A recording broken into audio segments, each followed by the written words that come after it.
This Behind These Walls episode highlights Smithfield Baptist Church. Originally organized in 1830 by 10 Mill Swamp Baptist Church members, the congregation met in a building on Hill Street until the 1850s. Reverend Smith Sherwood was the first in a long line of ministers. He served until 1839. Although missing from 1863 to 1866 due to the impact of the Civil War, the church records are extensive. In the 1830s, records show that all members were required to attend each of the quarterly conferences unless there was an excellent reason for not doing so. One brother advised the church that he was too busy to attend as he was making a coffin. And in 1845, a baptismal service was postponed from 4 until 10 p.m. at night due to a low tide that made the riverside baptism challenging. The church's first Sunday school was organized in 1858, and for a number of years, the church sustained a mission at Battery Park. This led to the organization of Battery Park Baptist Church in 1899. In 1873, the Presbyterian Church located on Church Street was purchased for the sum of $1,500. 6 years later, it was extensively remodeled. The decision to erect a new building was made in 1902. A new house of worship was built on the same site. Funding for the new church was provided by the church membership with substantial contributions from the gentleman known as the Peanut King, P.D. Gwaltney Sr. With Richardson Romanesque architecture, the new church was asymmetrical with features of dark brick, contrasting rough-cut stone banding, pointed towers and arches, and stained glass windows imported from Europe. We had beautiful stained glass windows. And I remember the different ones, the Nativity, the Crucifixion, the Ascension, on different parts of the church. On May 19, 1903, the cornerstone was laid. A large crowd attended the event, umbrellas in hand. A year later, the new church was dedicated under the leadership of Reverend S.C. Clopton. Additions to the building ensued over the years as the congregation thrived and expanded. An education wing was completed in 1919, and the following year the church auditorium was redecorated to include new lighting fixtures. Many longtime members of the congregation still recall early memories of this beautiful church. Lifetime members began their association early. We became church connected from the cradle roll on. They had a cradle roll.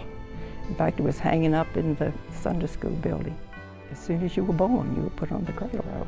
From the cradle and all throughout childhood, appearances were important to church members. We went to church every Sunday in our green Chevrolet, and Mother kept a washcloth on the top of the brake, handle of the brake. So if there were last-minute things to do with our faces, she had the washcloth ready. And birthdays in Sunday school were special too. If you had a birthday, you had to bring the number of pennies that corresponded to your age, so they could get lost. So that was tied up in a handkerchief. As soon as you came in and you saw the wooden cake, there was a wooden cake painted white with holes in it for the candles. The song was, "Whose birthday comes today? We're waiting now to see. Come take your place in the birthday chair and you will honored be." Johnny has a birthday, we're so glad. We will see how many he has had. As we count the pennies, we are told, 1, 2, 3, 4. And then we sing a song. We wish a happy birthday to you, our little friend, and may the Heavenly Father his kindness blessings send. A happy, happy birthday, all beautiful with love, and bright with many blessings from God, our friend above. Then they put the cake away till the next birthday. Throughout its years, the congregation has met for worship, ministry, and Bible study. They've also celebrated notable anniversaries and hosted special events. I joined the church at about 12 years of age. I have been through here with 6 different preachers. It has been a good experience. I've seen changes. When we were in the old church, we used to have Easter and Christmas cantatas that lasted basically all week. But the cantatas had to be done that length so everybody that wanted to see them could come and see them.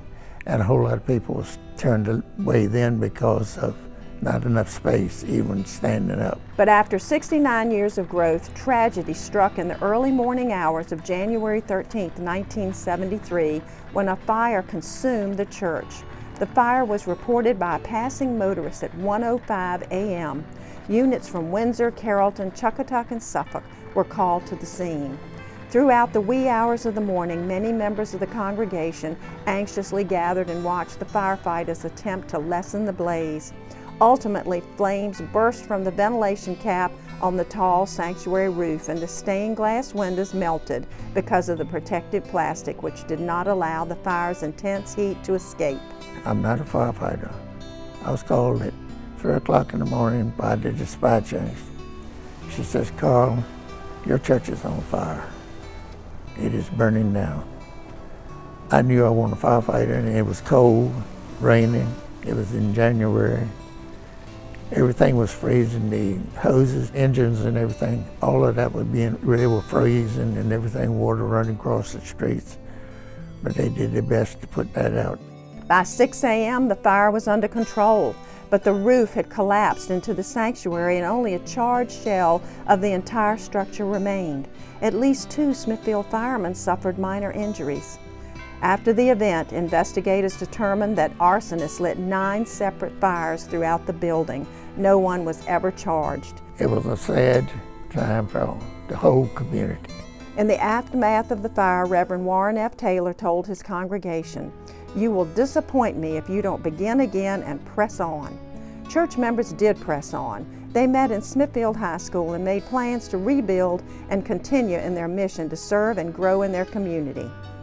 Robert L. Clontz was the chairman of the building committee that oversaw construction of the new building in Red Point Heights and organized the plans, models, and committee meetings. The cornerstone was laid and the steeple was raised. A small gazebo next to the church was constructed to house the bell from the former Church Street location. Because we did not have a bell tower that we could put it in here. This was a tall steeple and didn't have it, so to set a place for it. Finally, the new house of worship hosted its first service on June 22, 1975. Since then, Smithfield Baptist Church has maintained its forward momentum, expanded, and remains an active pillar in the Smithfield community with a congregation that serves friends and neighbors. The church itself and the people itself is a great thing for this community. As far as I'm concerned, the Baptist Church has stood out in the Smithfield community. I'm very proud to be a member of the Smithfield Baptist Church. If there's something that's really necessary, we join together and we do get it done. It's my life here. Whatever I could do for this church, I tried to do. As long as I can do it, as long as the Lord let me do it, I'll keep doing it. What remains today in the church's old location?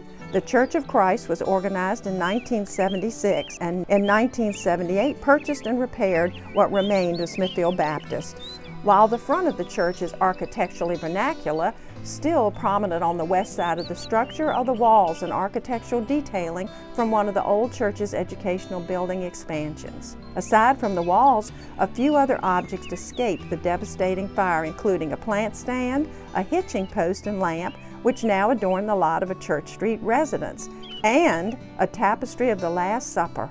This piece welcomes worshipers just outside the church's new sanctuary.